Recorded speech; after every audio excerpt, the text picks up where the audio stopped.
क्रांतिज्योती सावित्रीबाई फुले संविधान रक्षक पुरस्कार 2026साठी या विचारमंचावर उपस्थित सर्व मान्यवर, त्याचप्रमाणे या सभागृहात उपस्थित सर्वांचं कविवर्य नारायण सुर्वे वाचनालयाच्या वतीने मनपूर्वक सर्वांचं स्वागत करतो.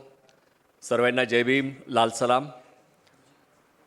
आज आपण क्रांतिज्योती सावित्रीबाई फुले संविधान रक्षक पुरस्कार 2026 याचं वितरण या ठिकाणी आपण करणार आहोत. कविवर्य नारायण सुर्वे वाचनालय या नाशिक शहरामध्ये जवळपास 28 वर्षापासून कार्यरत आहे. हे वर्ष कविवर्य नारायण सुर्वे यांचं शताब्दी वर्ष म्हणून संपूर्ण महाराष्ट्रामध्ये साजरं केलं जात आहे. एक लढणारा कवी, बोलणारा कवी आणि श्रमिकांचं कष्ट आपल्या साहित्यातून मांडणारा कवी, त्यांची शताब्दी वर्ष ही एक महाराष्ट्रामध्ये संपूर्ण वेगवेगळ्या जिल्ह्यामध्ये वेगवेगळ्या कार्यक्रमाच्या द्वारे साजरी होते आहे. त्याचप्रमाणे कविवर्य नारायण सुर्वे वाचनालय गेले दरवर्षी 3 जानेवारीला आपण सावित्रीबाई फुलेंच्या नावानं पुरस्काराचं वितरण करत असतो. क्रांतिज्योती सावित्रीबाई फुलेंचं कार्य आणि त्याचप्रमाणे त्यांचा विचार हा पुढे जावा ही एक भूमिका सातत्याने वाचनालयाची राहिलेली आहे.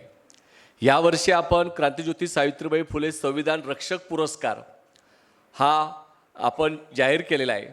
आणि आपल्याला सांगायला अतिशय आनंद वाटतो की जे पुरस्कार्थी आहेत ते आदरणीय माधवीताई जाधव, कांताताई आहिरे, शिलाताई पवार, दर्शनाताई सोपोरे ही या ठिकाणी उपस्थित आहेत. जोरदार टाळ्यांच्या गजरात आपण त्यांचं स्वागत करूया. आपल्याला कल्पना आहे की संविधानाला 77 वर्ष आपल्या प्रजासत्ताक दिनाला 26 जानेवारीला पूर्ण झालीत. आणि आपल्याला वाटत होतं की लोक म्हणतात की 50 वर्षानंतर एखादा कायदा, एखादा निर्णय सर्वसामान्य जनतेपर्यंत पोहोचतो.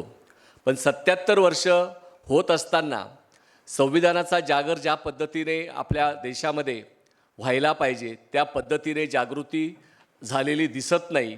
याचं उदाहरण आपण नाशिक शहरासह संपूर्ण ठिकाणी पाहतो आहोत. आपण पाहिलं की ज्या देशामध्ये हा देश ज्या संविधानाने चालतो त्या संविधानाला जाळण्याचा प्रयत्न जाळलं दिल्लीमध्ये, ही घटना आपल्याला सर्वांना माहिती आहे. परंतु त्या जाळणाऱ्यांना काय शिक्षा झाली ती काय आपल्यापर्यंत अद्यापही पोहोचलेली नाही.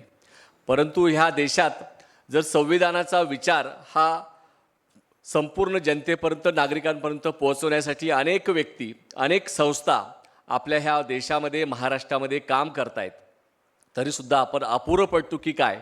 कारण जोपर्यंत अभ्यासक्रमामध्ये संविधानाचा जागर होत नाही तोपर्यंत संविधानिक देश निर्माण कधी होईल हा खरा आपल्यासमोरचा प्रश्न आहे. परंतु आपण एक दुसरी बाजूही पाहतो. शिक्षण झालं म्हणजेच आपण संविधानाच्या याच्यावरती आपल्याला जागृती झाली असा सुद्धा आपला काहींचा गैरसमज आहे असं मला वाटतं.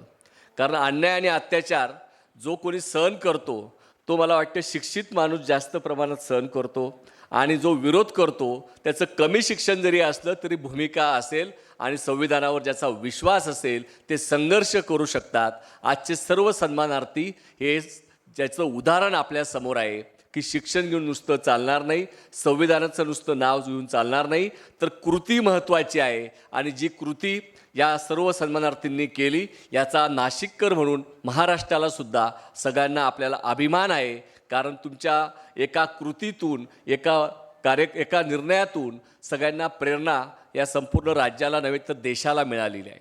आणि म्हणून संविधान हा विषय आणि त्याचप्रमाणे आपण केलेली कृती ही अतिशय महत्त्वाची आहे. या ठिकाणी सन्मानार्थी आपलं मनोगती व्यक्त करतील.